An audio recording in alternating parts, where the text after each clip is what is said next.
आरो मानसिनि नामा जादों मुङा दुर्गा किंकर भट्टाचार्य बेनो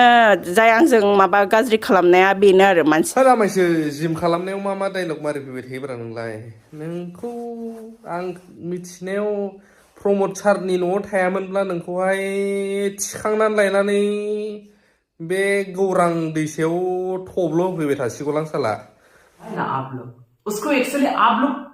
कैसा लगता है हिजरा के जैसे लगता र' आमायसो टाइगार आमायसो नङा दाउजो टाइगार नोंथां है एनीथिंग एम से आंटी तुमको तो मैं आंटी जैसे लगते हो ना तुम मुझे घंटा कुछ भी उखाड़ नहीं सकता है मेरा कुछ भी लावरा कर नहीं सकता है तो हेलो लोगोफोर नोंथांमोन बयखौबो बे गोदान भिडिअआवहाय आंनि गोसो गोरबोजों बरायबाय स' लोगोफोर नोंथांमोना ससे इन्ट्र' भिडिअ आरो बेजों लोगोसे टाइटेल आरो थाम्बनेलाव नायनानै मिथिखाबाय जानांगौ स' लोगोफोर जोंहा एनिथिं इन जे ब्रादारा बड'लेण्ड टाइगारखौ ओरैबायदि जोंबाय आरोखि ना अच्छा डस्ट है वो मेरे से पंगा लेता है लेकिन पंगा लेते लेते मुझे कुछ भी घंटा उखाड़ नहीं पाया वो मेरे से पंगा लेने से क्या होगा भाई सरकार थक गया है जो हग्रामा मोहिलरी था ना उसकी सरकारी टूट गया मेरे से पंगा लेकर के मुझे कितनी बार परेशान किया था मेरे ऊपर में फॉल्स केस किया था मुझे मारने के लिए कितनी बार कोशिश किया था मुझे धमकी दिया था फोन में ऑन द स्पॉट मुझे धमकी दिया था मुझे कुछ भी घंटा उखाड़ नहीं पाया और जो आंटी जैसा लगता है ना हिजरा जैसा भी लगता है आंटी जैसा भी लगता है अंकल जैसा भी लगता है मुझे सबसे ज्यादा उसको पसंद है उसकी जो आंटी जैसा है जब उसको नाम ऊपर में सिर्फ ब्रा और पैंटी लेडीज वाला पैंटी को पहन के जब वो फैशन शो में जाएगा ना किसी फैशन शो में जाएगा ना तो उसको एक्चुअली इतना मस्ती लगेगा ना आंटी जैसा ही लगेगा आंटी जैसा है ना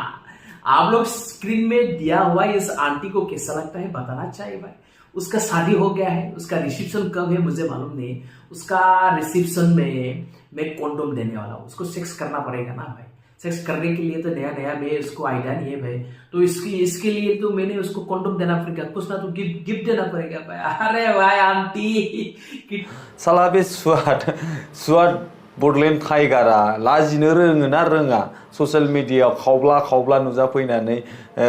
पलिटिकेल राजनितिकनि बेलायावबो बे दावराव खालामबाय थायो दावराव जाबाय थायो ना बैखौ हेबलायलायबाय थायो आरो बिनि गेजेराव सासे ब्रादार एनिथिं एम जे खौहाय ओरैबायदि गाज्रि लेथ्रा माने बुंलागासिनो आरोखि दा बिनि सायाव जोंहा एनिथिं एम जे ब्रादारा माने बिथांखौ जोंदों आरोखि ना माने अबेबा गौरांनि माबा दैयाव लाबोनानै थब्ल' होगोन होनना बुंदों आरोखि थ' लोगोफोर जोबोद लासिं ना सासे जाय ब्रादारा दिनै हाबा जानो थांगासिनो बा हाबा जानो आखायाव लादों दा बिनि गोसोखौ बेफोरबायदि बुङोब्ला बेफोरबायदि गिफ्ट बायदिसिना गाज्रि भाषा बुङोब्ला ना बयबाबोथ' दुखु मोनगोन जाय बिथाङा एनिथिं एम जे ब्रादारा नर्मेल मानसिखाय बा थान्दा मानसिखायसो सोरबा गुबुन मानसि मोनब्ला ओरैबायदि जोंगौमोन ओरैबायदि माने बिथांखौ ओरैबायदि माने रिप्लाइ होफिनगौमोन आरोखि दा बिथाङा माने थान्दा दिमागजों साननानै थान्दा दिमागजों माने थानायखायसो दिनैनि दिनाव माने बिथांमोननि गेजेराव कन्ट्रभार्सि माने नांलाय खमलाया जायाखै आरोना बड'लेण्ड टाइगारा ओरैबायदि हेबबाय थायो साला बियो लाजिनो रोङोनो रोङा गावनि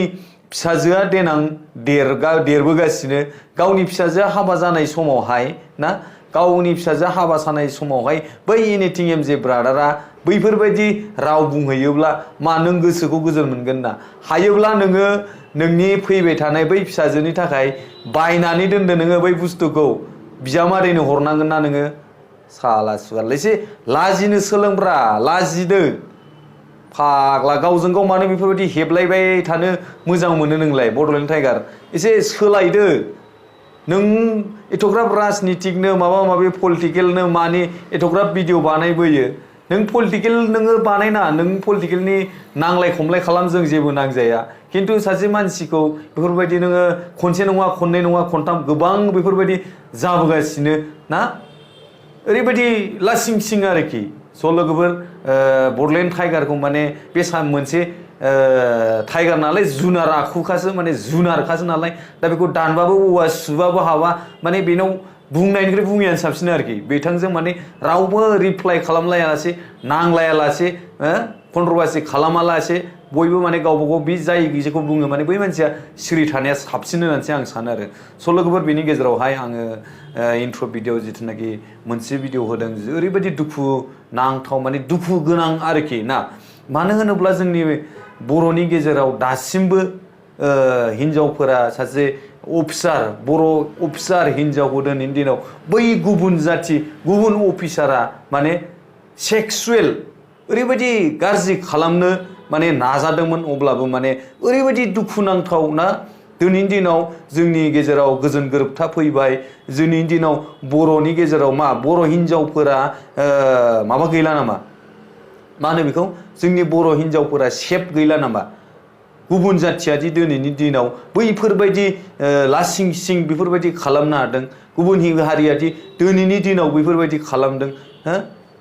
लासिं सिं दिनैनि दिनाव गोजोन गोरोबथा जाखांनायनि उनावबो बेफोरबायदि खालामनो हालायनाय जोंनि गिदिर गोलावफोरा मा मोखां नायनानै थाखो जोंनि गिदिर गोलावफोरा बैफोरबायदिखौ ओरैबायदि साजा होनांगौ हमनानै माने ओरैबायदि डेन्जार साजा होनांगौ आरोखि स' लोगोफोर भिडिअखौ नायलां बे दंमोन आंखौ एसे माने बे मेन्स टयलेट साइडथिं बियो आंखौ लांदोंमोन आरो थ' घटनाया बेनो कि बे सारा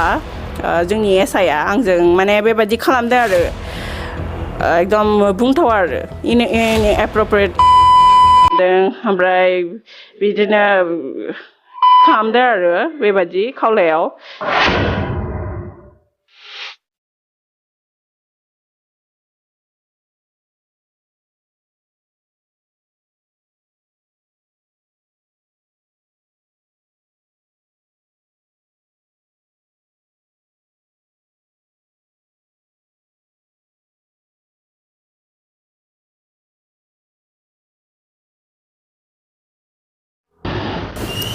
मा जायामोन जाथाया जिहेतु जों खोनानो मोनदों थारमाने आङो फार्स्ट अफ अल आंनि इन्ट्रडाक्सन खालामनानै लानोसै आङो एडिसिआइ तामुलपुरनि स्टाफ आङो एक्सटेनसन अफिसार आङो district industry and commerce centre actually बुंनो थाङोबा district industry and commerce centre DICC Musalpur थ' जोंना जिहेतु दा डिआइसिसि मुसलपुराव रिपर्टिं खालामनांगौ जायो आरो एडिसिआइ तामुलपुरा दासिमबो प्रपारलि डिस्ट्रिक्ट जाबाबो दासिमबो खामानिफ्रा एथु माबा जाथ'वाखै नालाय हेन्डअभार जाथ'वाखै स' डिआइसिसि बाक्सायाव डिआइसिसि मुसलपुराव रिपर्ट खालामो थ' जिहेतु रिपर्ट खालामनांगौ आं मैया थारमाने मा जादों थांदोंमोन आरो अफिसाव आंनि रिलिसिं अर्डार लानो थाखाय थांनानै नुयो अफिसाव थारमाने स्टाफफ्रा फुरा पार्टिसो खालामगासिनो दं आरो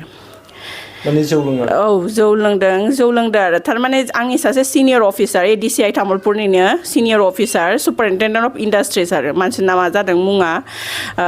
जwngtangkwo भट्टाचार्य बेनो जाय आंजों माबा गाज्रि खालामनाया बेनो आरो मानसिया जोंनि एसआइआनो आरो बियो थारमाने गारि गोदान बायनायनि गावनि अफिसाव पार्टि होनाय जादों आरो पार्टि होदों थ' बेखौथ' आंथ' मिथिया पार्टि जागासिनो दं आंथ' थांनानै आं 3:30सोआव सहैदों आरो अफिसाव आंनि अर्डार कपिखौ लानानै हजों आङो जोंनि जिएम सारनो लांदोंमोन 3:30सोआव सहैदों ओमफ्राय आंजों इभेन्टआ एराउन्ड 4:30सोआव जादों माने जाखां लोंखां आरो बिसोरथ' गावसोर जौ लोंदों स्टाफफ्रा बेनि उनाव गावसोर उनाव ओंखाम जाफैदों आरो आंनि हासबेन्डआबो थांफादोंमोन आरो आंनि हासबेन्डखौबो इनभाइट खालामनाय जादों जानायाव थ' जादों घटनाया खिन्थु आफ्टार जाखांनायनि उनाव थ' घटनाया बेनो कि बे सारा जोंनि एसआइआ आंजों माने बेबायदि खालामदों आरो एकदम बुंथाव आरो इनएप्रप्रिएट एरियायाव टाच खालामदों ओमफ्राय बिदिनो किस खालामदों आरो बेबायदि खावलायखौ स्कुइज खालामदों बेबायदि आरो आंनि चेस्ट एरियायाव बेबायदिनो आखाइजों माने बेबायदि दांदों आरो बेबायदि मा नाम बेनि नाम जwngtangkwo भट्टाचार्य अब्ला लोगोफोर नोंथांमोना नुखाबाय खोनाखाबाय ना जोंनि सासे बर' आइजो अफिसारफोर बायदिखौनो दिनैनि दिनाव गाज्रि खामानि सेक्सुवेल खालामनो नागिरनाय बा नाजानाय बा खालामनाय बेफोरबायदि खालामनो हादोंब्ला गुबुन जाथिया ना सान्ति सुक्ति जाखांनायनि उनाव बैफोरबायदि खालामनो हादोंब्ला सासे मा होनगोन जोंनि बर'नि सासे अफिसार मानसिखौनो अब्ला बै नों आं पाब्लिक मानसिखौलाय बै गुबुन जाथिया खालामनोलाय माथो बोलो नंगौना नङा लोगोफोर जोबोद माने दुखुनांथाव दुखुगोनां लाजिनांथाव हाबा आरो बेफोरबायदि थ' बेफोरबायदिखौ जोंनि गिदिर गोलावफोरा नायनानै थायालासे बेफोरबायदिखौ माने एरेस्ट खालामनानै साजा होयोब्ला मोजां आरोखि स' लोगोफोर बे भिडिअखौ आं बेयावनो फोजोबनो सानबाय नोंथांमोना भिडिअखौ मोजां मोनदोंबा अननानै शेयार खालाम आरो नोंथाङा आंनि चेनेलाव गोदान बावनानै चेनेलखौ साबस्क्राइब खालामना ला बेजों लोगोसे बेल आइकनखौ अल खालामना ला जाहाथे आं गोदान भिडिअ आपल'ड खालामोबा नोंथांनियाव गिबिसिन मोनहैयो स' लोगोफोर भिडिअखौ हायोब्ला अननानै शेयार खालाम थेंक इउ सो माच फर वाचिं माय भिडिअ लाभ इउ अल बाय बाय